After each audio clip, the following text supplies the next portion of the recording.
get into the introduction. So today is this last seminar for the fall semester of 2021. So this will be it for us meeting at 3 o'clock. Our next meeting for sort of seminar related functions will be for the IPSS symposium January 7th. So, so we're done with seminar for 2021. A little bit of background. So just in case you don't know, today's seminar is the Shirley Phillips Award, or Notill Award, as we sometimes refer to it. And Shirley Phillips was a professor in the soil science group of our department for a number of years. I didn't actually know Shirley, but some of our more senior faculty have told me this is him here. So we have a bust of Shirley Phillips that was brought to us from a contingency from Brazil, thanking him for the efforts that he did to teach them and expand no-till in South America. Today, it's my pleasure to introduce this year's recipient of the Shirley Phillips No-Till Award, Barry Fisher. Hopefully, many of you have interacted with him over the last day and a half. Barry recently retired after 39 years with the USDA NRCS, or Natural Resources Conservation Service. Most recently, he was the Soil Health Division. He was with the Soil Health Division, where he served as Central Region Leader, providing training, leadership, and technical exchange for soil health management systems for NRCS, farmers, stakeholders, and partners throughout the Corn Belt and the Northern Plains. Barry served on the National Soil Health Training Cadre for NRCS and represented NRCS on the North Carolina SARE Administrative Council. Former positions with NRCS include State Soil Health Specialist, State Agronomist, State Conservation Tillage Coordinator, Area Agronomist, and District Conservationist. Barry remains active with state and regional initiatives which advance technologies and adoption of regenerative farming and improving soil health. He serves on the board of directors of the Midwest Cover Crops Council, has been a certified crop advisor through the American Society of Agronomy since its inception in 1992, accumulating over 600 CEUs. And he's a 38-year member of the Hoosier chapter of SWCS. Barry was recognized as one of the 25 living legends of no-till at the National No-Till Conference. He was given the Hugh Hammond Bennett Conservation Legacy Award for NRCS for his contribution to the Unlock the Secret of the Soil campaign to improve soil health. Additional honors and recognitions include Spirit of Extension Award from Purdue University Cooperative Extension Service, Indiana Certified Crop Advisor of the Year, and Indiana Association of Soil and Water Conservation District President's Award. Barry and his wife, Michael, operate a cash, grain, and livestock farm in West Central Indiana. Barry has a Bachelor of Science degree in Agriculture from Western Kentucky University and is a native of French Lick, Indiana. Since retirement, Barry has launched Fisher Soil Health LLC Consulting as the next step on his soil health and regenerative farming journey. Please help me welcome Barry Fisher.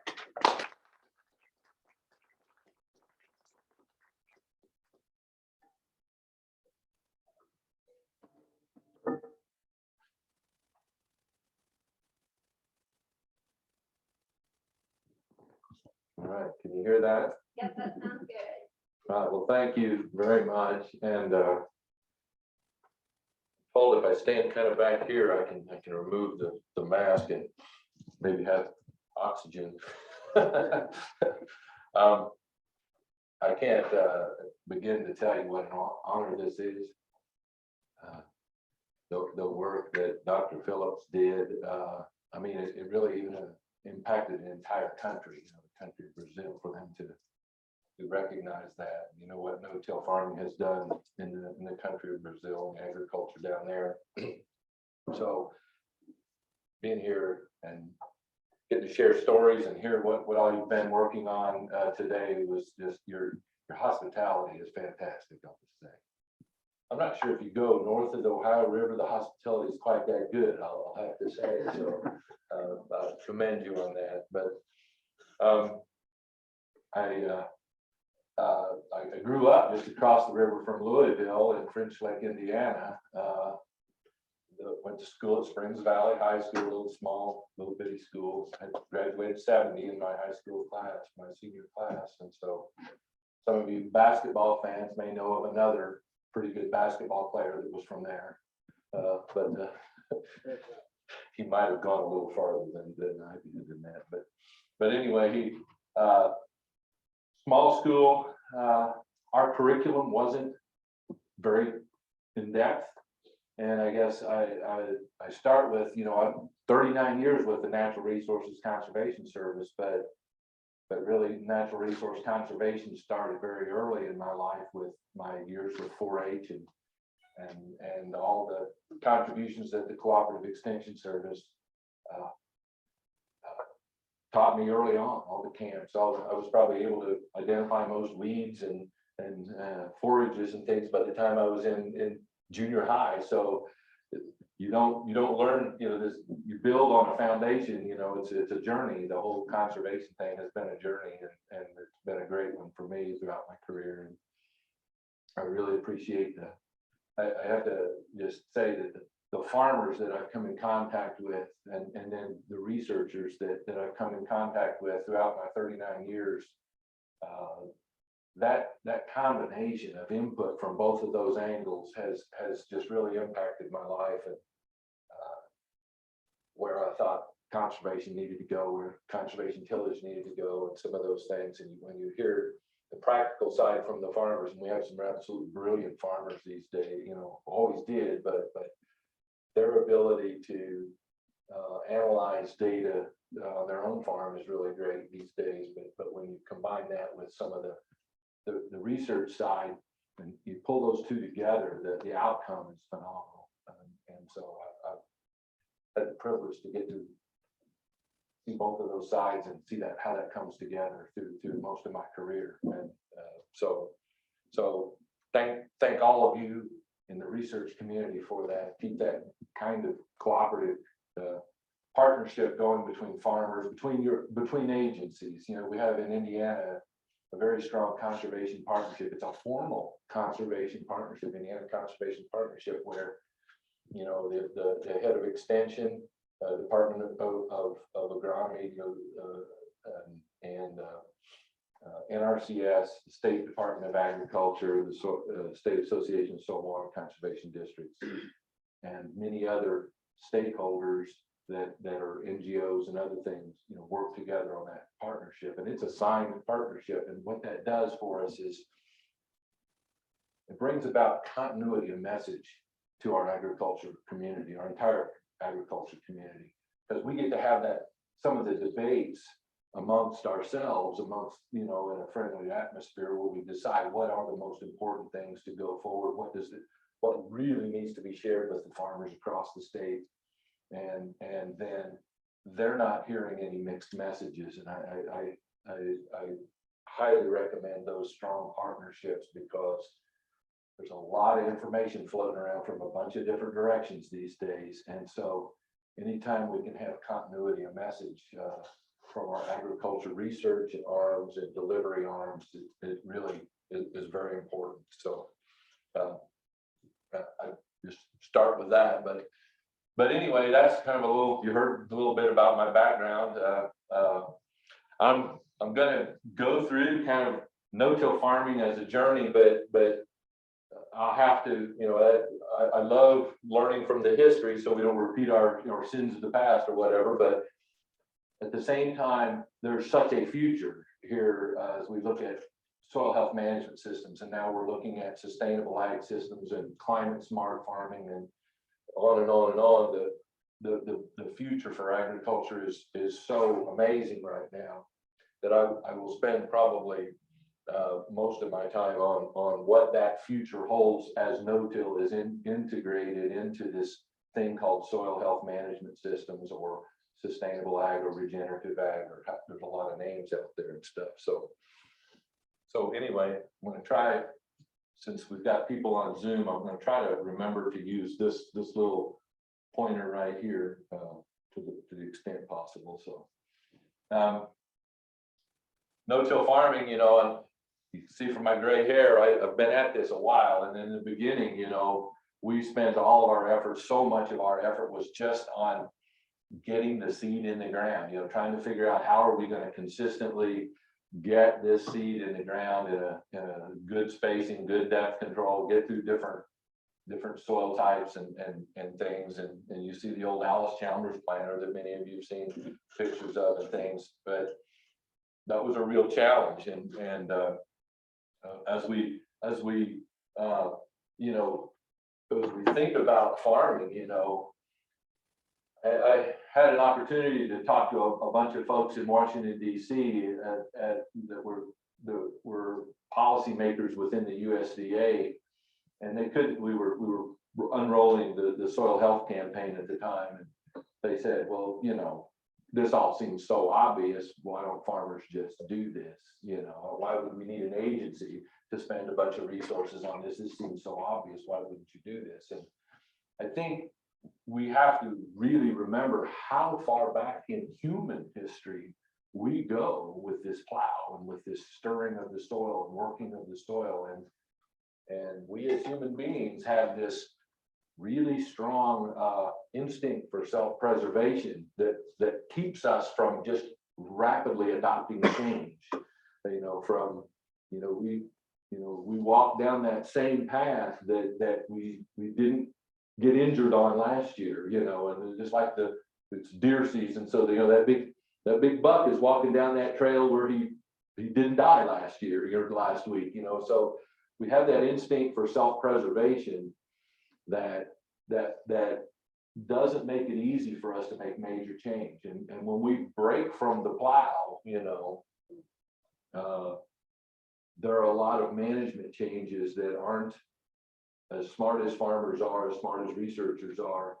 The changes needed to be successful when we make that kind of change are not always intuitive. And so, you know, but our first major hurdle is getting what's between our ears to be okay with this kind of a change and this comfort of this risk that we're going to perceive. So fortunately, we're tremendous engineers and inventors throughout agriculture. So the advancement of our planting mechanisms advanced very rapidly. And so, you know, with the John Deere, you know, the Maximerge planter, the Kinsey unit, the meter unit, you know, before the meter unit, you talk to people about this for years and years and years. It was totally dependent on gravity to let a seed fall into a plate of metal and then a plastic plate with gravity based on its size, and it's spinning, and then gravity to pull it out of that plate and go down, and it's bouncing through the rough fields and going on metal, you know, it wasn't cushioned at all. So when the Kinsey meter, that finger pickup was developed, that was a major step in could we meter seed. And this wasn't just for no-till, but it was probably more important in no-till because no-till was riding on this firm seed bed. It wasn't riding on a fluff cush, you know, so it was bouncing and bouncing. So it was a major help for us when we started being able to actually meter seed in this environment. And then of course we moved on, you know, here's the Kinsey meter was there, and then we moved into different arid vacuum planters. Our seeding spacing and many times got even better, but we started adding other things, you know, important things. You notice there's starter fertilizer on all these. We discovered some things like that, but all about this placing of the seed, you know, we had to spend a lot of time in my early part of the career just talking about the importance of management, of maintenance, setup, because when you went from that tilled cushy seed bed to a no-till seed bed, depth control was twice as hard to get, but twice as important because the environment changed every half of an inch, you know, so emergence changed if you couldn't master that. So we spent just hours and hours working with farmers on the importance of maintenance and setup and for their conditions on their soils. And we spent a lot of time trying to really drive that message home. And, you know, when you're on a more firm seed bed, it's harder and you've got more down pressure, more pressure on bearings and things like that. There are so many things that wear quicker on a no-till planter than they would have in a conventional planter, for example. And so we had to make sure, you know, this is the foundation of your system. It has to be operating at peak performance. And so So we spent a lot of hours, a lot of times, and a lot of field days and workshops on that because we were starting to learn. And of course, my friend Bob Nielsen, you know, was one of the guys early, the corn guy that Chad was talking about earlier, knows real well. The corn specialists already were figuring out how important it was to get every seed to come up the same day and every seed to be spaced exactly the same distance. And so in a no-till environment, that was even more difficult or more important because think about if you ran a soil finisher as your last operation in a conventional tillage, 2 inches deep. It's all fluffy, it's all been aerated, it's all kind of the same temperature and moisture, right? So if you plant a seed anywhere in that, you probably are going to get emergence within a day of the one next to it.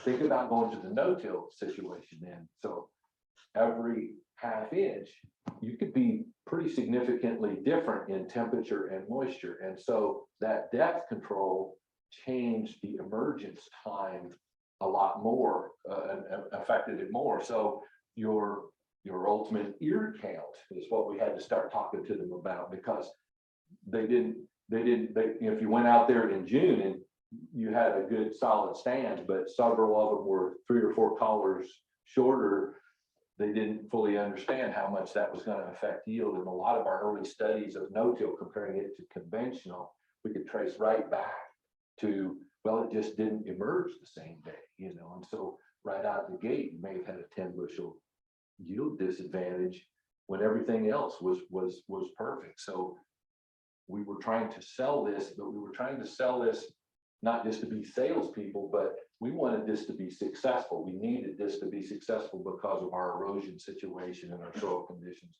that we were working on. And so that was early on such an important part of what we did, and you know, the data that we had. And once we figured that out, we could immediately overcome a lot of those discrepancies in yield between corn, you know, conventional corn and no-till corn. So that was a major hurdle once we got the corn planters. So today, we literally have no expectation of ever giving up a stand issue because of what we have available to us. I mean, we can absolutely get every seed exactly the same depth and really placed in exactly the same environment, because it's not just depth. As that seed germinates, it needs to have access to the same resources as its neighbor also. So that's some later work that some of the corn folks have been doing, you know. And I'm spending a lot of time on corn because it's been one of the biggest hurdles for us. Soybeans were a little easier, wheat was a little bit easier to adopt, but corn was kind of king, and it was driving a lot of the adoption rate. So we had to focus a lot of time and effort on corn. So once we decided it needed to be every seed in exactly the same environment, then we have to realize that the no-till system really starts at fall harvest. You know, if you're not, as we talk to our field employees and our planners, if we didn't get with them to start the planning process in the fall before, a lot of no-till, you know, our job was, first thing we wanted to do with it when we work with a client is do no harm. And if you didn't go investigating and checking out their harvest operation and some of their equipment, then they may not realize themselves. And so we have to, as planners, talk to them and say, well, you know, it's obvious you didn't spread your crop residue wide, or you've got all these ruts from your harvest equipment. So you had to start talking to them how to prepare the soil in the fall so that they can be successful with their spring planting. And so once again, innovation comes along, and we now can carry the weight pretty wisely across the soil. We've got different add-ons if the farmers know to order that when they're ordering a new combine, as far as spreading the residue the full width of the grain platform. Even we've got spreaders now that can spread soybean residue a full 40 feet, no problem. They just need to know that that's important to order that when you're ordering a big combine that's got a 40-foot platform. So because if it's not spread that width, then then the environment is the temperature, the moisture, everything's going to be different in the spring. And once again, you're not going to get even emergence across your field if you can't have an even environment to start from. So we start in the fall and with that, okay. So then the planter attachments came on and really helped us as well. We now have today a modern planter. Even if it's not a modern planting, I talked to a lot of people, we have some limited resource farmers that maybe can't imagine spending what it would cost to buy a brand new state-of-the-art planter. But even an old, $5,000 to $10,000 planter, a 6-row planter that they can pick up at an auction, there's all these aftermarket products that they can pretty inexpensively retrofit to get 95 to 99% of the job done as the state-of-the-art planter, if they're willing to drive a little slower and spend some money on some of the aftermarket. So we can clear the row with seed cleaners, row cleaners. They're hydraulically driven so that you can, no matter what the residue, you can get it moved. Notice the differences in shapes, depending on whether you're trying to plant 2 cover crops or corn residue or bean residue, wheat residue, whatever. You can adjust this and find something that works for your environment.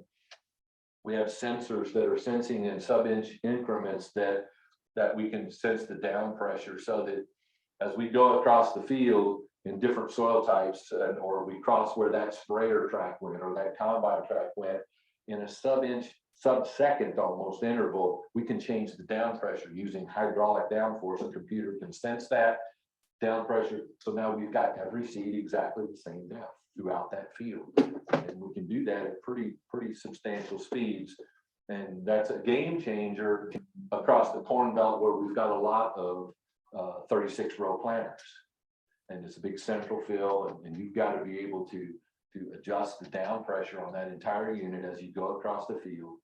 It's got all kinds of different tracks and situations and soil types. So the benefit, the planters have been that technology, and this is, I'm just highlighting planters because I don't have enough time to go through every aspect of, think about our sprayers, think about some of the other things, the technology, how it's made no-till so doable, and we don't have to worry about whether we're going to get a stand or not. Closing wheel options for whatever kind of closing situation. And that became really important as we really started planting into all kinds of cover crops and planting green. I'll talk about that a little bit. And that requires a whole different kind of engineering of that planter to make sure that you're getting the seed in the ground and getting that slot closed when you got all these roots that are right there that are still alive. So we've got a lot of just endless options. And then I guess the next frontier is we have these, these sensors, not only sensing the down pressure, but we have sensors running down in the seed slot that are doing real-time monitoring of the performance of the planter, but they're truly able to measure soil conditions on the go.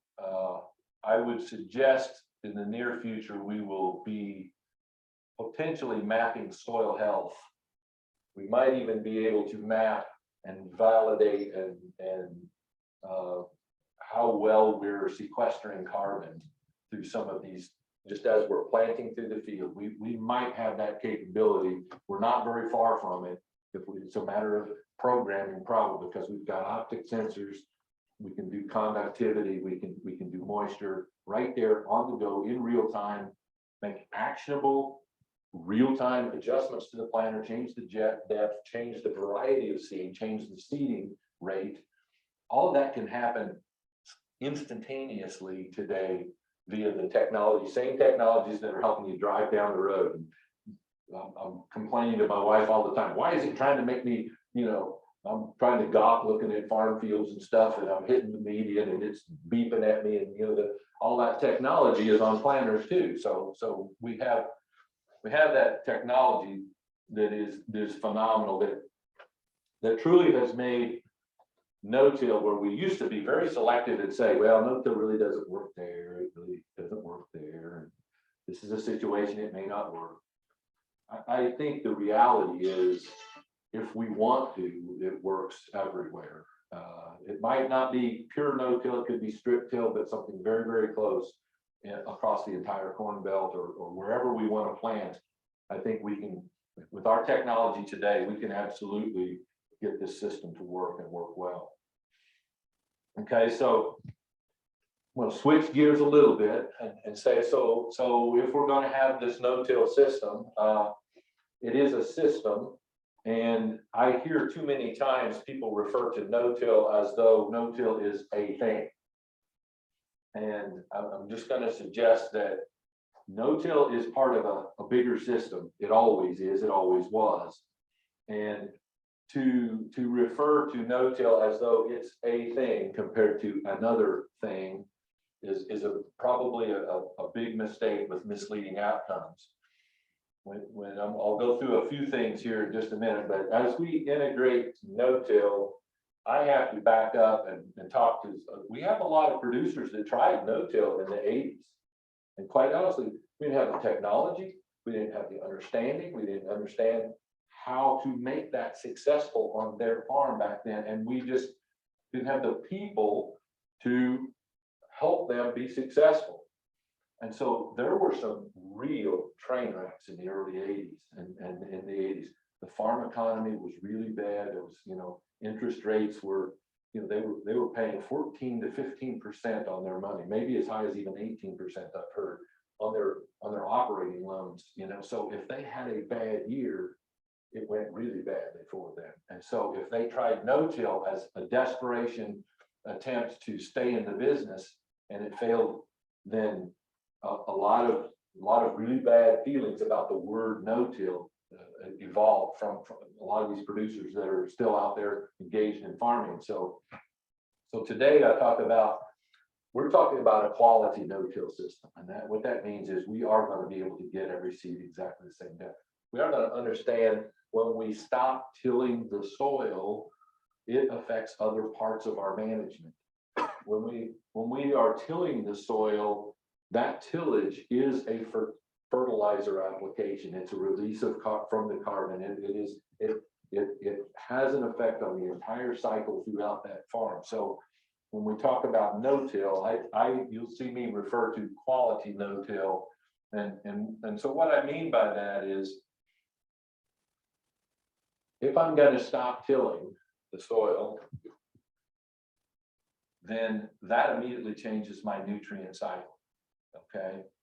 So if I don't immediately know how to adapt and change the timing of my nutrient cycles, if that's not intuitive to me, I can, immediately give up 10, 20, 30 bushels per acre.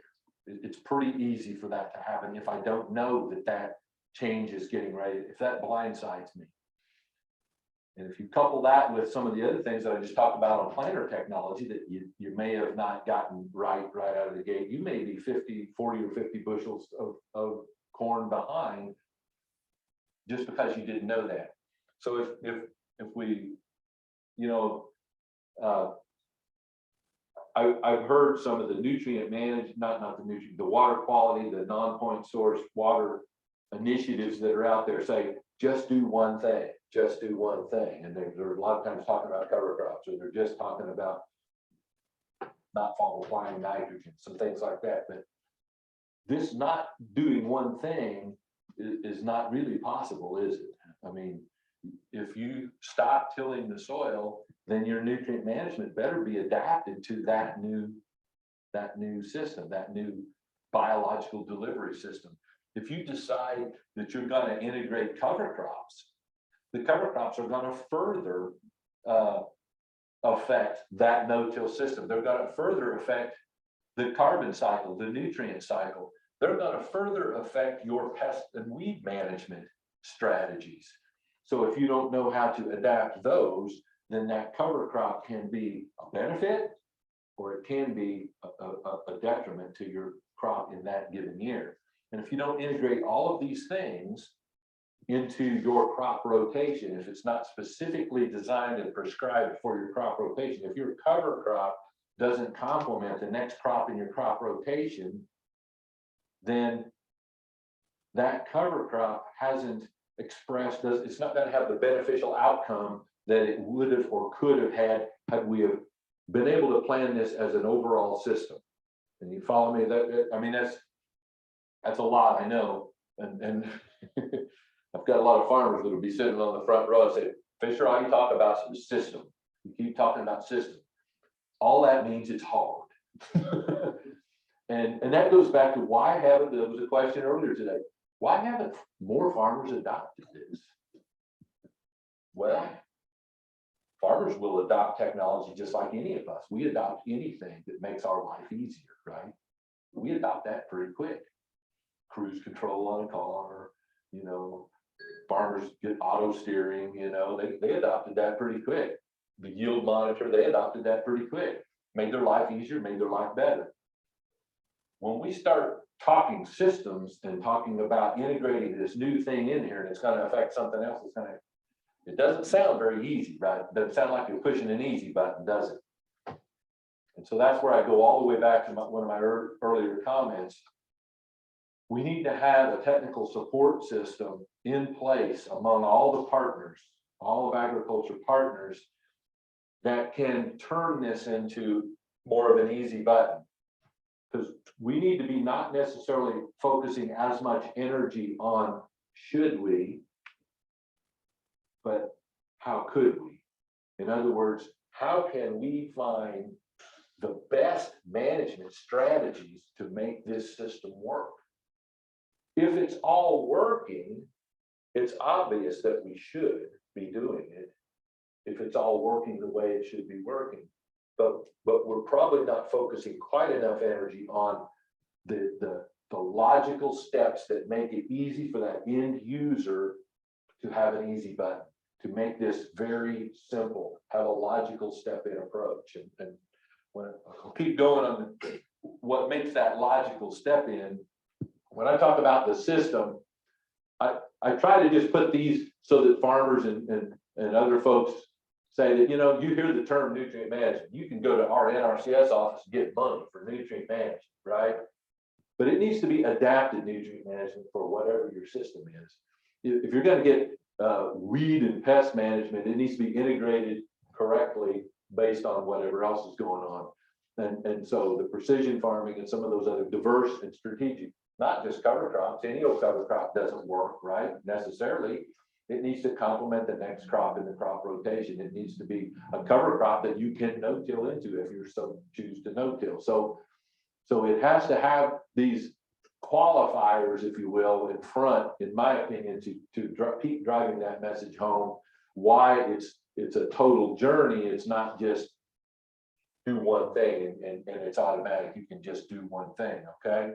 And so I talked to grad students and researchers and putting out plots and things like that, that this is a very difficult thing when you're putting together a research project, because there's so many things here that at the farm where you're going to have your plots, you're dependent on somebody else to do. And so, you know, I work a lot with some of the Purdue grad students, and we sit down when they're putting the project together. And as a farmer, and one that has worked with a lot of farmers, I try to get them to maybe make sure they at least go talk to the farm manager, or talk to the person that's going to be operating the planter, and make sure it's set up right, make sure it's got some of the things, so that we're starting this research project from a level of management that the best farmers already have figured out. Let's start there and move forward whenever possible. And so I highly encourage you to try your best to get input from farmers on these projects as you're putting them together because of this. And so anyway, I'm getting a little too philosophical, I apologize. So soil health, all this management system should lead to higher soil health, right?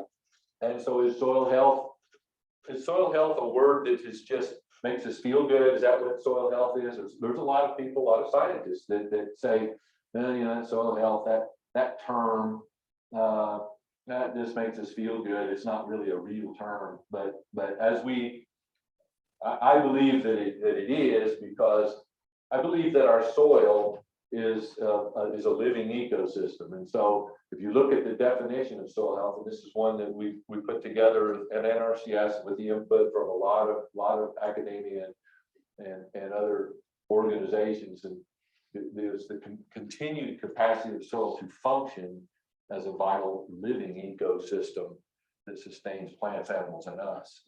And if you don't understand that when we say soil health and improve soil health, we're talking about improving real soil functions that are tied to production, tied to resilience, tied to environmental services, that there's reams and reams of research that support those functional gains as we build soil, the components of soil health, okay? And to do that, we also have to understand that by and large, we have to find a way to manage that soil so that there's habitat and so that it benefits the living ecosystem, because the biology in the soil drives so many processes, drives so many functions of the soil, that if we forget in our management strategies that those little folks are really going to help us accomplish our ultimate goal and outcome, then we might miss some key strategies along the way. Okay, so when we're talking about functions, and then these are just a few, but these are key. A lot of people in the room are doing research on, nutrient cycling, nutrient management, and when we talk about the ecosystem is driving so much of the nutrients and driving definitely the storage of carbon. That's one that's going to become more and more important. And that's a nutrient. It's one that is overlooked too much of the time, but we have to have a soil. And I think when we really decide we want to, we will find ways to intentionally manage for even more increased storage of carbon in the soil. I think that once we really learn a little bit about this, I think we can store a lot more carbon than a lot of people, a lot of models, and a lot of research maybe would lead you to believe that we could in our soils. I think it's capable of storing an awful lot of carbon. Water infiltration is a really key. I'll dive into that one even more in just a second, but there's a complacency among farmers. Farmers have decided that, well, we're getting these hard rains, and it rained 2 inches last night just in a couple hours. What are you going to do? It messed up my crop. Well, what you're going to do is know that that's going to be the new normal, and you need to have a system that is resilient, and so that you have a soil that every place that drop lands, it has the opportunity to go into the soil right there, not run off, go in and work its way into the matrix of the soil, be stored, and then be available for the crop longer into the growing season. When you say it like that, you step back and go, well, okay, that 2-inch rain, what are you going to do? Well, that's what you're going to do. You're going to have a management system that capitalizes on that and can at least tolerate it. Filtering and buffering the water quality. We what's the best filter in the world? Active carbon, right? So I mean, why wouldn't this be able to improve? Why wouldn't we be able to improve? We can combine, we can get over our fields so much better when we have strong aggregate stability and that good structure in our soil. It doesn't have to go up to the axle every time we try to combine in some of our Western Kentucky soils, those deep losses. It doesn't have to. And then, we have a soil then that we're building a habitat for all of those beneficial organisms. If you do that, they then go back and start working and helping and building all these other functions. So that's the, when somebody says soil health and says it in a way that sounds like foo-foo, right? I hope that all of us can start having a real discussion that this is real production, this is real function that benefits agriculture in a huge way and has tremendous potential to benefit our entire environment that we live in each and every day. The complacency, though, comes from, look at our yields.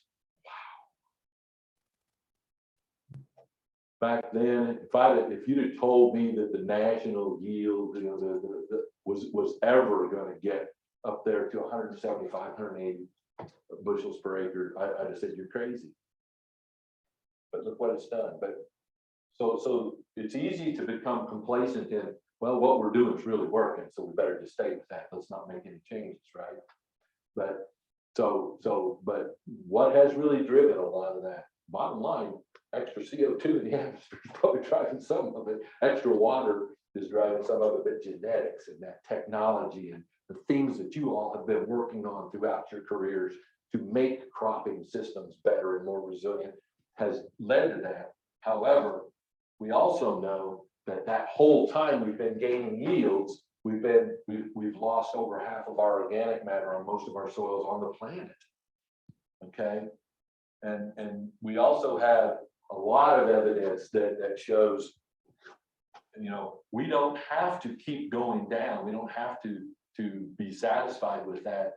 We know from research the practices how to stabilize our organic matter, how to stabilize and improve our organic matter, and then with a full system, I think we can accelerate the building and regeneration of organic matter in our soils that gives us production potential, yield advantages, resilience to the weather extremes and things like that.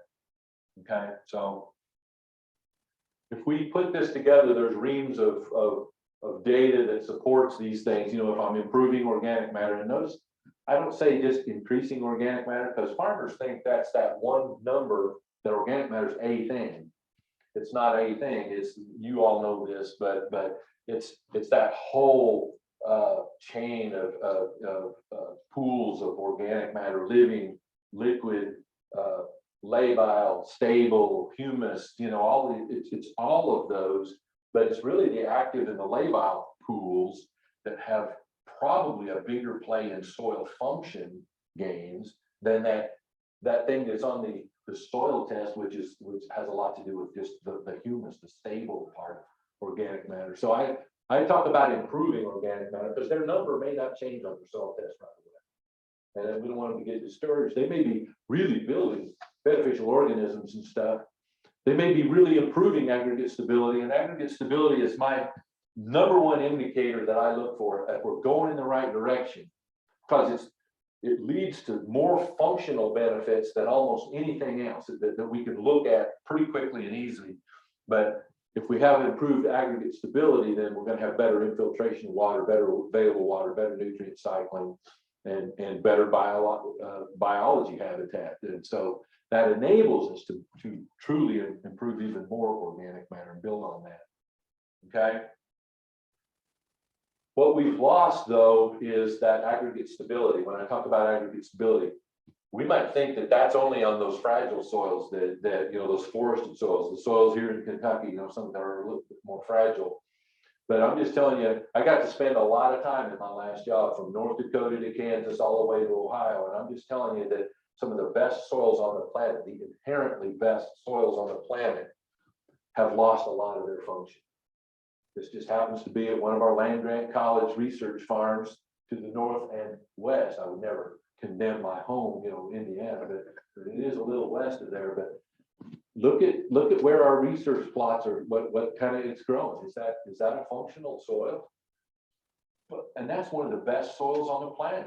I mean, that's a really good prairie soil that has, for the most part, lost all of its function. There's not a living thing that is identifiable in that soil. And it's not just the tillage, it's a lot of the management that we're doing without considering all the unintended consequences. It's the chemical disturbances and biological disturbances that go along that are causing some of the loss of that function of that soil. So if we look at just aggregate stability, and I'll just pick one out, I'm not going to cover a whole bunch, but just look at, if we could monitor improving aggregate stability in our soils, you know, we would reduce crusting, provide resilience to a resistance to erosion. Actually, we would have that infiltration that we were looking for. You know, we would have better aeration of the soil, so we'd have better nutrient cycling. You know, it could go on and on. This is one that is any farmer can do, any soil conservationist, any CCA, anybody can do in the field really quick.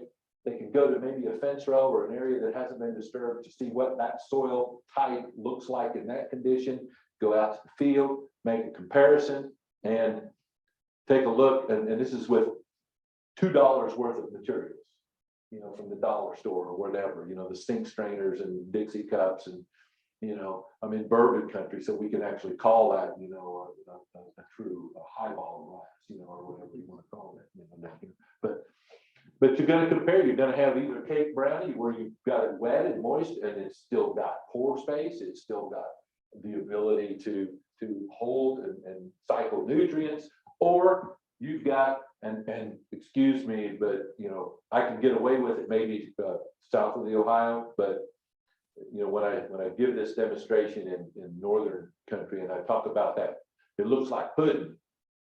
Now you all know what pudding is, right? It's not pudding. In the French Lake, Indiana, we don't have pudding, we have pudding. So we don't want our soil to look like pudding when it comes in contact with water. We want it to look like a chocolate brown. And that's a real easy thing for farmers to see that, hey, I've got functional gains that's going in the right direction. If I have that situation, I'm on the right track at least, okay? So we've got some ways to look at this to see if it's going in the right direction. And if we do that, then when we get that 2-inch rain, when we get that 2-inch rain, and that raindrop lands right here, it will have the chance to go in right where it landed, go into the matrix of the soil. It won't immediately turn to pudding on the surface, seal over, and start the runoff process. And it's amazing, the demonstrations that we do for farmers on the rainfall simulators and some of those things, how fast that soil melts and breaks down and how fast the pore space closes. It's almost like a vertical erosion. I was yelled at by my former national agronomist when I was a state agronomist when I called it vertical erosion. NRCS doesn't have a definition of vertical erosion. I said, well, it detached, it was transported straight down, and it deposited in the pore space. That's the 3 steps of erosion. It still caused major limitations in that soil's performance, like true erosion is. Why can't we have something like that? But it happens almost immediately, and even in those soils in central Illinois, it's amazing how fast it happens. And we've become complacent that that's just what it is. That's what it's going to do, and it doesn't have to. So we use the soil health principles as an underlying method to lay out our management strategy. To get that soil function going again, we're talking about habitat for the ecosystem. So we're going to protect the habitat. We're going to make sure that we minimize disturbance wherever possible. And I'm talking about physical, chemical, and biological disturbance, not just tillage. Now, there's a lot of chemical disturbance that's having a major effect on the biology of the soil. We've got to keep the soil covered as much as possible. We've got to try to maximize diversity. And I know there's not going to be a cow grazing every acre. That's not what I'm saying. But the diversity of plants, any chance we get is going to be a diversity of food sources for the ecology that lives in the soil. And the more diversity that you have, the more disease resistance, the more beneficial things that can happen there. But mostly you're feeding more biology, and they're going to sequester more carbon. They're going to restore some of the functional benefits. And then if that's so good, if feeding through photosynthesis, capturing that carbon and putting it down and leaking out through those exudates is feeding our biology, then we need to feed it more of the time. We need to maximize living roots. And that's why there's such a major play when we really try to step up the no-till game. We can really step it up by adding cover crops so that we're really increasing the amount of carbon and food feeding that we're giving of the organisms. So those 4 principles are foundational, I think, in any soil, any place, any latitude where we go. If that's in the back of your mind, then you'll start putting the practices that are most locally logical in place, okay? And so as we put try to validate that, I use this one for farmers just because it speaks. You know, here's a soil, here's a field that has enhanced photography that was taken right at pollination of the corn. And we see these light yellow spots throughout the field. That's the side, those are eroded side hills. The crop health doesn't look as good there. It's yellow rather than dark green. We see the dark green down in the drainage ways. That's got more organic matter, there's more water there. So the crop is healthier, it's showing up healthier there. We've got an area behind the barn here that's dark green. What would have happened behind the barn on a historical basis? Lots more fertility there, right? And so there is an anomaly though that's showing up on here that is now being cropped that goes up and down over the slopes through the low areas and everything. That's showing good crop health all the way. And so when I'm talking to farmers, most farmers have yield monitors on their combine. I say, what is that, farmer? Have you seen this on your farm? They'll almost all say, yeah, that's where a fence row came out. Well, what do we know about that fence row? Think back to my 4 principles I just talked about. Okay, think about that for just a second. We know it's a fence row because here's it's actually even a property line. So that fence row effect, what do we know about that fence row?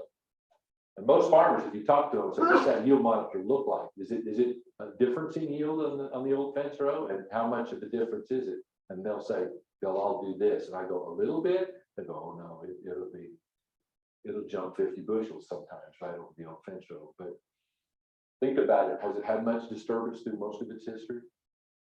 Has it had maximum cover through most of its history? Has it had diversity through most of its history? And has it had continuous living roots through most of its history? It's a little bit, I know it's a little bit, not 100%, but it validates those 4 principles and the effect they can have. And so after the farmers always come to me and say, Fisher, my landlord wants me to rent the whole farm. I can't just rent the fence rows. But we today, if we have those 4 principles, we really have the ability to get that fence row effect all the way across the whole field and across the whole farm. We really do know how to do this today. This is not a mystery to us. It is a change in management, but it's not a mystery how to get this done today. Do we have the wherewithal and the willingness to make that change, to make that change in our life or in our management? I do have to, and I'm running a little long. I'm going to try to get through this because this is important. When we talk to farmers, they don't understand that when you stop tilling the soil, that just changed your nutrient cycle. Okay, they don't understand that a good nutrient management plan has to include the soil organic matter portion and the organic contribution of nutrients in that plan. And when we change it, we just talked about, we're going to stop tilling. We're maybe going to add cover crops. We're going to mess with the biology. We're going to mess with that organic portion. And if we don't have that as a part of our nutrient management plan, we're missing a huge component, especially if we're making change. Farmers don't understand, CCAs most don't even talk about that. No matter how good a job we do of applying nutrients at the right time, right place, right rate, right source, over half of the nutrients that wind up in the crop are still just going to come from the soil. Nature intended it that way. The biological delivery of nutrients is still stronger than anything our Johnny-come-latelys have decided we're going to come in and show nature how to do this. Really, it's been there a long time, and that's going to predominate. So if we don't understand that, and farmers kind of haven't been told that or realize that, and that's what bites them a lot when they make the transition. And so I use this graph a lot. Here's this conventional tillage, full width tillage. We can measure microbial activity, and microbial activity is measured in CO2 gas loss, right? And that comes from the respiration from all those organisms. Why would the respiration and the CO2 release be so high in conventional tillage early in the season here? What just happened at that time of year? The last tillage pass, right? So we fluffed it up, we broke it apart, rejected oxygen. Whew, here comes the CO2. As this carbon left, the CO2 left, it left behind soluble nutrients, a big flush of soluble nutrients from that And we've been pulling all of our genetics from essentially that system for all this time. So most of what we're growing out there is used to or expecting that early flush of nutrients. And when we make a switch, we decide one day, this is where you just can't do one thing. I can't decide one day I'm going to just no-till. I'm just going to stop this tillage thing, because here's the problem. This is going to change to this. Now we've got no-till, it's cooler, it's mineralizing slower. The soil is not going to supply nutrients earlier. It's going to do a better job of supplying them later in the year, which is a very good thing, but it didn't supply them earlier. So early in this transition, what can we, if we know this might happen, what can we do to offset that, to preempt that? Because we don't want them to have yield loss, right? We're comparing the two. We don't want them. So we talked about it today, you know, a lot of strategies, but the bottom line is we're going to probably encourage them to get some early nitrogen as starter. There's a quick and easy management to offset that. It's more important the earlier in the transition that it occurs. It's more important the higher CEC soils. It's more important the more clay there is and the colder and the wetter it is. You know, if it's a sandy soil in South Carolina, this doesn't happen as much. But we have the wherewithal. But if they don't know that that's going to happen and they don't know to do this, they may lose 30 bushels per acre right out of the gate, and they're going to compare the two and say, nah, not for me. Okay, so this is just one of those things that when we talk about the whole system, we have to understand that today's technology allows this to not be an issue as we're transferring, as we're transitioning. But the farmers, this is not necessarily intuitive to a lot of producers. It's not necessarily intuitive to a lot of CCAs and people that are advising farmers out there. And just an example of why we've got to have these things. So as we finish up and start thinking about adding cover crops, and why is everybody talking about cover crops? Well, it is all about carbon. And with bottom line, we want more carbon stored in the soil, and we want less loss to the atmosphere. We want, you know, that all good things happen when we build carbon in the soil, and we lose less to the atmosphere from a cropping standpoint. I think if we're intentional about our management, though, we used to think, and most of the data would suggest, we can build carbon here through a no-till system and maybe a no-till plus cover crop system. There's a lot of work that kind of confirms that in the surface we can build organic matter. I think as we learn how to integrate the cover crops a little different and manage the cover crops a little different, I think we can probably start storing a lot more carbon a lot deeper into the soil profile, like over here on the right, because it's not just the root that goes down. We're going to provide a root channel, a pore space that the cover crop uses, but then the next crop can use that same one. And we create a path of least resistance for each crop to get out the resources that they need faster, quicker, and more reliably. And we've built an alternate pathway for them to get at those resources. We also then are building a habitat for more organisms that are going to process this carbon, sequester this carbon, make this carbon more stable in the soil, deeper in the soil profile. And if we're really talking about sequestering carbon, I think we have the ability to understand how to do that. And all we're doing is replicating, you know, the deep prairies, you know, but long-term no-till plus cover crops, we can find ways to absolutely put more carbon deep into the soil profile. And while we're doing that, we don't have to, with today's understanding, we don't have to give up any kind of yield or production along the way. That's the beauty of this system. It's very doable. Okay, and so we now know that we have the ability in no-till to plant into this high biomass. And as we learn more and more about these different biomass strategies, how to plant into them, we can sequester more carbon and get even more environmental services, be more resilient to rainfall, build that organic matter, and build the aggregate stability much faster. The term planting green comes to mind, and planting green is scary for a lot of producers. I don't recommend it for the new producers necessarily. That's not where I'm going to start anybody. However, the potential, especially planting soybeans into a green living cover and then killing it immediately after, is a step that we have the technology, we have the equipment to do this today without giving up any yield potential at all. And so as you look at how this cover crop evolves, you know, if we can get just a little more growth on that each year, and maybe it doesn't have to be that kind of growth, but we can plant through that with most of our equipment that's out there today and still raise a very, very good crop of soybeans especially. I'm not going to say we should be planting green for corn in all cases, but just think about if we could make that soybean year a major bang for building carbon during the soybean year, which was a net loss in our normal rotations. Now we can make it a big gain, then imagine how that's going to help us in the long run. It also, cover crops then, of course, offer some additional economic opportunities that maybe not everybody's going to realize, but it does make sense. But to finish up, and I've talked a lot of stuff,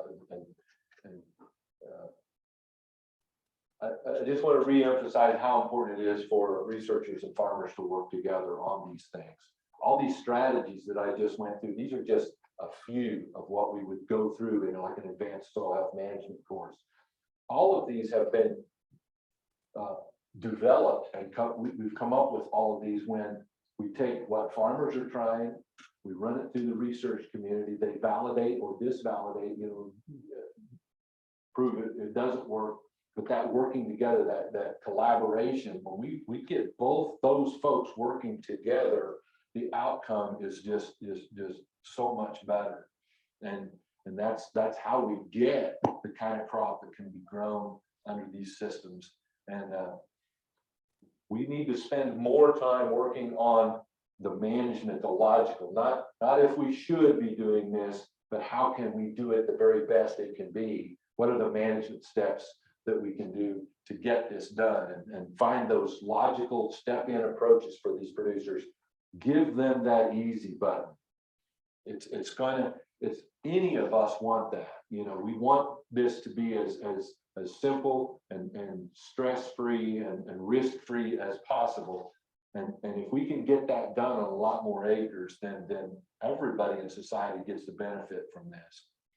You know, things don't always go the way you plan, but have a plan anyway. And I'll just finish with this, and I'm sorry I ran over, apologize. Fred Woods was an early mentor to me when I was my first intern. I was still in college, went home as an intern, worked for Fred Woods for the Natural Resources Conservation Service, Soil Conservation Service then. Fred was a soil conservation technician, 6'5" from North Carolina, dressed in khaki from head to toe. Okay, that was my first work experience. You could kind of picture him, you know, he was the conservationist of old. And he taught me a lot about conservation ethic and how hard work and would develop a rapport with his customers so that they relied on him and depended on him. And so he was great. So about 10 years ago, I was doing a workshop. It was an animal waste workshop, and we were talking, and I walked in the room, and there he was.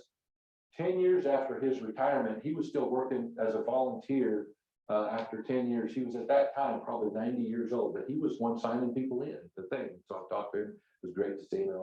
We were sitting on the front row at the beginning of my presentation, and it was a manure management one. And I was talking about this soil health and no-till and cover crops, and they said, "Oh, we can't do any of that. We got to inject this manure. We can't get it done.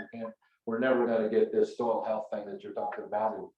And I was sitting there, I was thinking, yeah, I said, boy, this, you know, it's not necessarily easy. It's not going to be, you know, a piece of cake here, but I think we can get it done. And I looked down, there was big Fred Wood sitting on the front row at 90 years old, big smile on his face. And I go, "Fred, this conservation system for these guys is so difficult. How are we going to get it done?" And big Fred, with his big smile, he stands up real big at 6'5" and maybe not quite that tall at age 90, but he stood up and he says, "Barry," he said, "conservation is easy." He said, "All you have to do is fall in love." Everybody's looking at each other. He starts to sit down, he turns around and goes, "With the land." And so, you know, as I leave you with that thought, I think, you know, agriculture holds some of the greatest innovative minds on the planet. And sometimes all we need is that want to, like Fred said, you know, just fall in love with the land. If we have the want to, there's very few things we can't figure out in agriculture with the research and the farmers working together. Here's just some good resources that I'll leave, and I'll leave this presentation for you guys. And I apologize, I went 5 minutes over and stuff, but I'll be around. Sure has been, I just can't tell you what an honor to be here today. Well, thank you very much. I'll go ahead and say that I think it's pretty clear why you were selected as this year's recipient of, I think, the 33rd Notill Award. So thank you very much for joining us and sharing your expertise with us.